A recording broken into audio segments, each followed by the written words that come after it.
السلام علیکم۔ روزانہ سبق آموز کہانیاں اور واقعات سننے کے لیے چینل کو سبسکرائب کر لیں۔ دوپہر کے وقت مارکیٹ گیا تو ایک بابا جی زمین پر بالٹی اور لیمو لیے بیٹھے شکنجبین بیچ رہے تھے۔ ارد گرد شکنجی اور جوس والی ریڑیاں تھیں جہاں رش تھا۔ میں نے ایک گلاس بنانے کا کہا تو معلوم ہوا کہ وہ بول نہیں سکتے اور سماعت سے بھی محروم ہیں۔ شکنجی پینے کے بعد میں نے حلق کی طرف اشارہ کرتے ہوئے کہا، واہ، مزہ ہی آ گیا، ٹھنڈا کر دیا۔ وہ خوش ہو کر میری طرف دیکھتے رہے۔ کتنے کا گلاس ہے؟ انہوں نے کاغذ میرے سامنے کر دیا جس پر 30 روپے درج تھا۔ میں نے 100 روپے دیے اور آگے چلا گیا۔ پیچھے آ کر میری کمر پر ہاتھ رکھ کر 70 روپے آگے بڑھا دیے۔ میں نے کہا، آپ رکھ لیں، یہ آپ کے ہی ہیں۔ پہلے میری طرف پھر آسمان کی طرف دیکھا اور واپس چلے گئے۔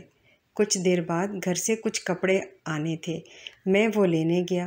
کنڈکٹر سے پیسے پوچھے تو کہنے لگا، آپ اس بار ایسے ہی لے جائیں۔ مجھے حیرت ہوئی کیونکہ پچھلی مرتبہ سامان کے 300 روپے دیے تھے۔ میرے زور دینے پر اس نے کہا، آج مجھے کسی اور کا سامان لانے پر خاصے پیسے مل گئے ہیں، آپ کے سامان کے پیسے لینے کا دل نہیں۔ میں خوشی سے کہہ رہا ہوں۔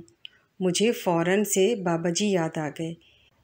یہ شاید یقین کی بات ہے، یہ کوئی زنجیر ہے شاید۔ میں اکثر ایسا کرتا ہوں کہ میرے والیٹ میں کم پیسے رہ جائیں تو کسی مزدور یا دہاڑی دار کو دے دیتا ہوں۔ ایک مرتبہ میرے پاس صرف 1000 روپے تھے اور مجھے شاید 12,000 روپے کی ضرورت تھی۔ میں نے کچھ دیر سوچا اور پھر سامان لا کر امی کو دے دیا کہ چاول تو بنا دیں۔ پھر پیکٹ بنا کر بائک پر نکل گیا۔ راستے میں کوڑا چننے والے، رکشے والے اور ریڑھی والوں کو دے کر گھر آ گیا۔ آپ یقین کریں، ابھی 1 گھنٹہ بھی نہیں گزرا تھا کہ مجھے ایک کال آئی۔ سیشن کی ڈیل طے ہوئی اور ایڈوانس 15,000 روپے میرے اکاؤنٹ میں شفٹ کر دیے گئے۔ میں موبائل فون ایک طرف رکھ کر مسکرانے لگا اور مجھے بابا اکرام گجر کی بات یاد آئی۔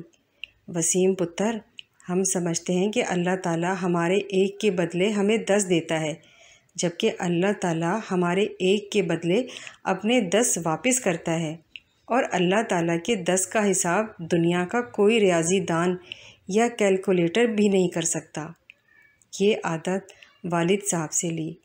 کاروبار میں نقصان ہو جاتا یا کوئی بڑی پریشانی آتی تو والدہ سے کہتے، چاول بنا کر بانٹ دو، یا پھر کسی رشتہ دار یا جاننے والے کی طرف راشن بھیج دیا کرتے تھے۔ تب میں سوچتا تھا، ایک تو نقصان اور پھر ابو ہیں کہ آپ کسی کا مسئلہ یا پریشانی حل کر دیجئے جو آپ کے اختیار میں ہے تو اللہ تعالیٰ آپ کی وہ پریشانی ختم کر دیں گے جو آپ کے اختیار میں نہیں ہے۔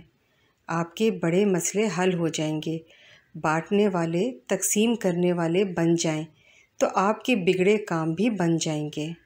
محبتیں سلامت رہیں۔